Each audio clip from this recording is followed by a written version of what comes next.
अंधेरी रातें YouTube channel पर आप सभी का बहुत बहुत स्वागत है। भूत प्रेत, चुड़ैल पिशाच आदि की डरावनी कहानियां सुनने के लिए चैनल को सब्सक्राइब करें और जुड़ जाएं हमसे। तो चलिए अब कहानी को शुरू करते हैं। रांची के बस स्टैंड पर हमेशा की तरह हलचल थी। यात्रियों की भीड़, टिकट खिड़की पर लगी लंबी कतारें, चाय की दुकान पर बैठकर गपशप करते लोग, सब कुछ सामान्य लग रहा था। लेकिन आज एक अनजानी घबराहट हवा में थी।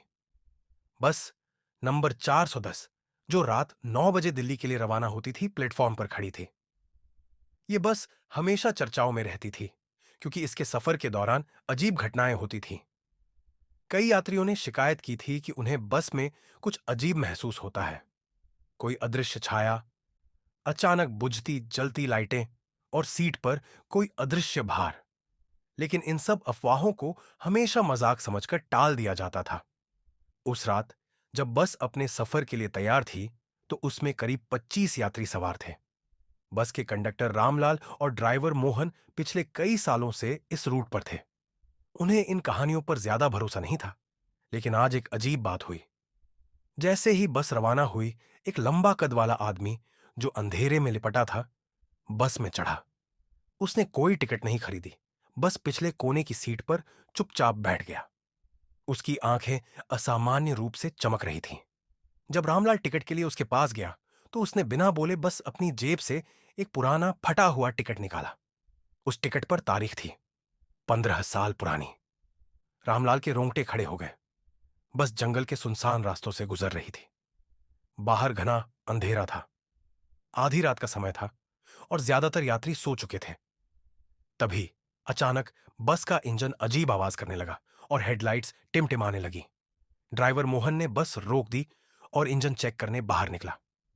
तभी बस के अंदर एक महिला यात्री जोर से चीखी, कौन है? मेरे कंधे पर किसी ने हाथ रखा। उसने घबराकर कहा, लेकिन उसके आसपास कोई नहीं था। पीछे बैठा वह रहस्यमयी आदमी अब मुस्कुरा रहा था। उसकी मुस्कान किसी आम इंसान की नहीं थी, बल्कि वह एक गहरी, ठंडी और खौफनाक मुस्कान थी। जैसे जैसे बस आगे बढ़ रही थी, यात्रियों को अजीब अजीब चीजें महसूस होने लगीं। किसी को लग रहा था कि सीट पर कोई और भी बैठा है। किसी को सुनाई दे रही थी किसी के रोने की आवाज। रामलाल ने एक यात्री को उठाकर देखा। उसके हाथ खून से सने थे, लेकिन जब रोशनी डाली गई, तो खून गायब हो चुका था। यह क्या हो रहा है? ड्राइवर मोहन ने हकलाते हुए कहा। रामलाल ने सुनी हुई कहानियों को याद किया। बस नंबर 410 कोई साधारण बस नहीं थी। 15 साल पहले इसी रूट पर चलते हुए यह बस एक खतरनाक हादसे का शिकार हुई थी। बस में आग लग गई थी और सभी यात्री जिंदा जल गए थे। उस हादसे के बाद इस बस को फिर से मरम्मत करके चलाया गया, लेकिन तब से इसमें रहस्यमयी घटनाएं यूं होने लगी। सबसे डरावनी बात यह थी कि जो भी इस बस में सफर करता था, वह या तो रहस्यमयी मौत का शिकार हो जाता या फिर पागल हो जाता। अब बस में हाहाकार मच गया। लोग इधर उधर भाग रहे थे। अचानक बस की सारी लाइटें बुझ गईं और अंदर गहरा अंधेरा छा गया। यात्रियों को महसूस हुआ कि वे अब अकेले नहीं थे। चारों ओर से फुसफुसाहटें सुनाई देने लगी। हमें जलाकर क्यों चले गए? हम भी तुम्हें साथ ले जाएंगे। तभी बस की सीटों से सफेद धुआं निकलने लगा और वह धुआं धीरे धीरे इंसानी आकृतियों में बदलने लगा। उन आकृतियों के चेहरे झुलसे हुए थे। उनकी आंखें गहरी काली थीं और वे धीरे धीरे यात्रियों की ओर बढ़ रही थीं। रामलाल ने हिम्मत जुटाकर मंत्रों का जाप शुरू किया। तभी अचानक पीछे की सीट पर बैठा वह अजनबी आदमी उठ खड़ा हुआ। उसकी आंखें अब जलते कोयले की तरह लाल थीं। उसने एक जोरदार हंसी के साथ कहा, तुम सब तो पहले ही मर चुके हो। यात्रियों ने एक दूसरे की ओर देखा। उनकी आंखों में खौफ था।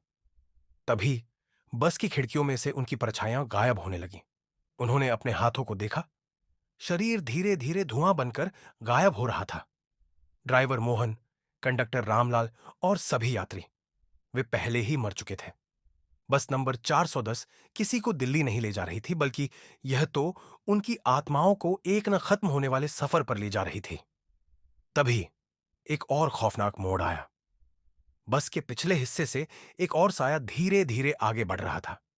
उसकी शक्ल रामलाल से मिलती थी, पर उसकी आंखें खाली थीं। उसने ठंडी आवाज में कहा। यह सफर अभी खत्म नहीं हुआ।